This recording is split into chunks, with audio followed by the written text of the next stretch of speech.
नमस्कार, बी न्यूज मध्ये आपले स्वागत। मी गायत्री कुलकर्णी। सुरुवातीला एक नजर दिवसभरातील ठळक बातम्यांवर। मुख्यमंत्री माझी लाडकी बहीण योजनेमुळे विरोधकांना भरली आहे धडकी। मुख्यमंत्री एकनाथ शिंदे यांची टोलेबाजी। महाविकास आघाडीच्या 2.5 वर्षाच्या कारभाराची देवेंद्र फडणवीस यांनी केली चिरफाड।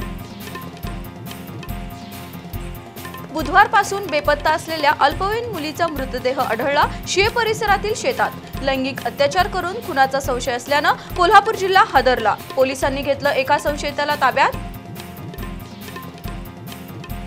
शियेतल्या शाळकरी मुलीवरील अत्याचाराची मुख्यमंत्री उपमुख्यमंत्री यांनी घेतली गंभीर दखल। संशयित आरोपीला कठोर शिक्षा होण्यासाठी शासन प्रयत्न करणार।